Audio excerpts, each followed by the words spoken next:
So my dog ate my homework, and I mean, like, he actually did eat my homework. This was my inventory sheet for work.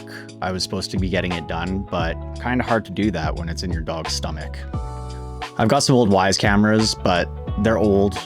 They don't really work anymore. One of them's always on night vision. They're also cloud-based, so that means all my footage is stored on somebody else's server if I'm paying for it. Or I always have to keep it on local and then use an app and everything. It's just gonna be so much easier if I have everything self-hosted on my server running through Frigate. Here's what my plan is. I've got 2 Reolink regular cameras to replace the Wyze cameras, and then I have a doorbell camera.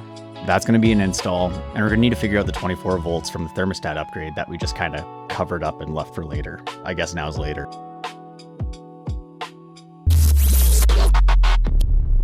If you guys remember this spot from when we replaced the thermostat, we're gonna take off this cover plate and actually get to what's behind there now.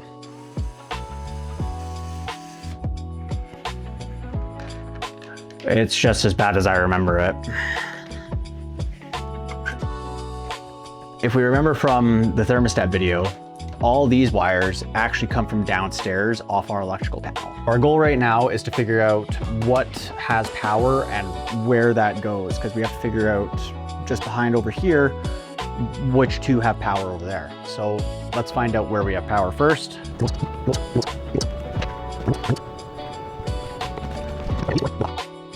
So we've got 21, 22 volts here.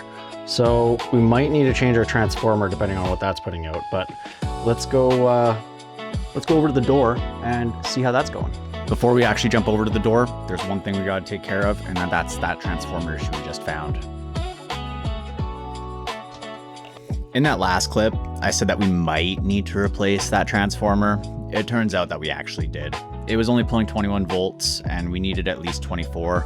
It was also a 10 VA rating and we needed it to be at least 20. So with that said, it just wasn't cutting the cake. Luckily, the guy that owns downstairs with us, he's actually a master electrician, which means that any panel work, I'm getting him to do because I don't want to mess with that. I'm good with doing typical voltage. I'm even good working up with 3-phase, 208, 240, but panel work, that's territory for a Sparky.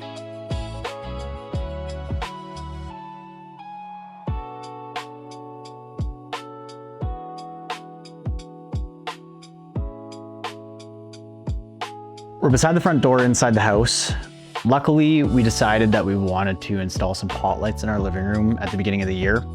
For some reason, in older homes, you had a light switch that controlled some outlets, but you never had any actual lights in your living room. I don't know why, but we fixed that. And luckily, we haven't done any drywall repairs since getting our doors, windows, and some wiring redone. Now, with that said, I can quickly open this up, see where the wires are from the rat's nest over there.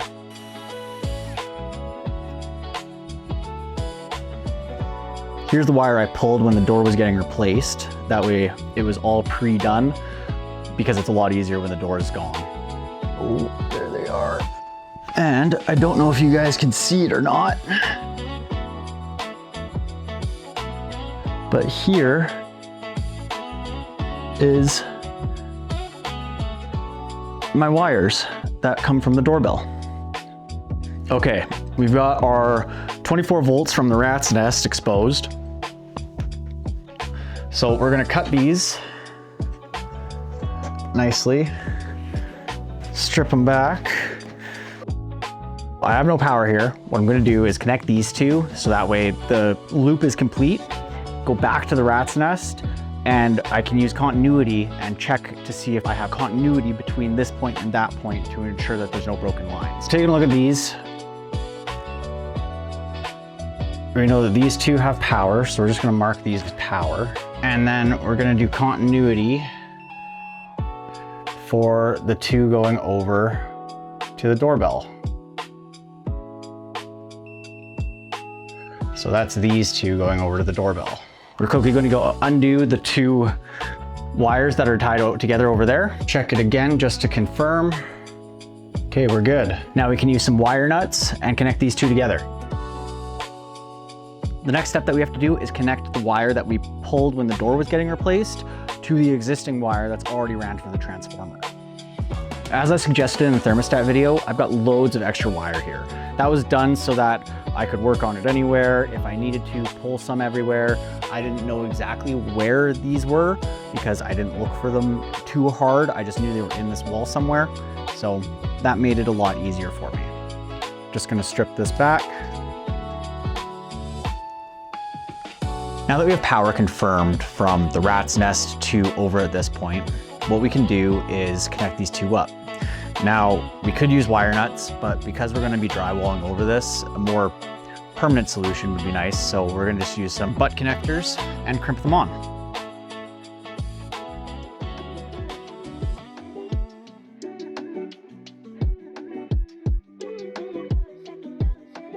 All right, so we've got two good connections here. And you can see, giving them a little bit of a tug test, they're not coming apart at all, so that's perfect. That's exactly what we wanted. Now for the final steps before doing the home lab, let's go install this doorbell. Before we head outside, don't forget, drop a like, maybe leave a comment, and hit that subscribe button. Thanks guys. We're outside now. The only thing left to do is install the doorbell camera. Now, as you can kind of see, everything still hasn't been finished up. We're actually replacing the siding this year. So that's gonna be one of the tasks that we do, and this doorbell's gonna have to come off and then go back on.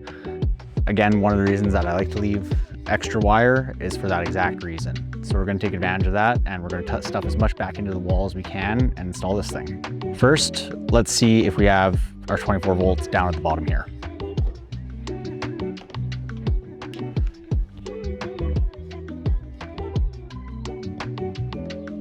And we've got our 24 volts here, if you can see that in the camera.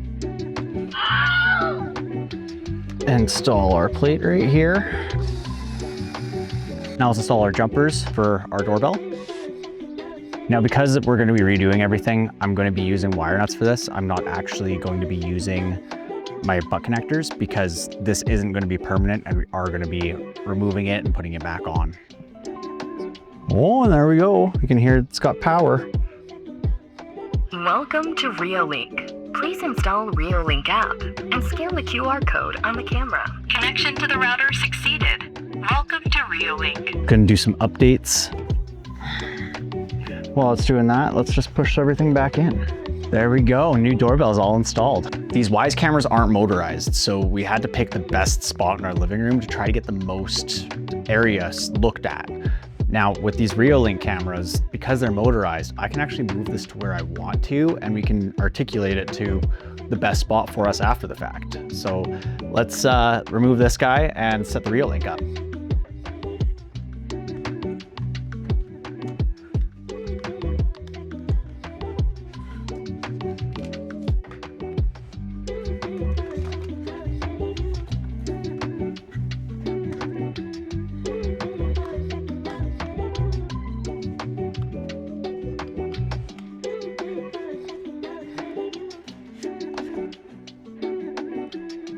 All right, all three Reolink cameras are installed and up and running. This is Frigate, an open source NVR program that we have running on the home lab that we built in Video One. The difference between this one and the Reolink app is that this is all self-hosted. It does all my AI detection and everything all on my home lab instead of Reolink servers through their program. This little guy, a Coral TPU from Google, it handles all the AI generation for me for Frigate, so that way my mini PCs aren't taxed on the CPU. Makes it a lot easier on the home lab. It can detect dogs, packages, cars, you name it. To make accessing everything from Frigate and the rest of my smart home super easy, I have it all just linked to Home Assistant. One spot, everything goes there. I can review footage and everything from the one location. The nice part about the doorbell is I get a notification, it takes a snapshot of who's there, and I get it right to my phone, so I don't ever have to guess who's actually at my door. All right, so let's talk money. If I was still using the Wyze cameras and a Ring subscription, I'd be looking at anywhere between $20 a year per camera, up to $100 a year for a regular subscription, or $200 for the premium subscription. All that I can just self-host right there and get everything I want anyways. So why would I pay somebody else when I could take that money and reinvest it into the home lab or more cameras and other things for my setup? And just to give you guys a little side-by-side comparison, here's Mac eating even more paper and him and I roughhousing a little bit on the couch. You can see the Reolink camera is way better quality. I'm really happy with this choice. If you guys are curious about how I'm heating my house with my home lab, you can check out the video down here. It was the last video released, and holy, does it make a difference in the house. Thanks for sticking around this long, guys. Make sure you leave a comment, like, and subscribe. I really appreciate it, and I'll see you guys in the next build. Thanks.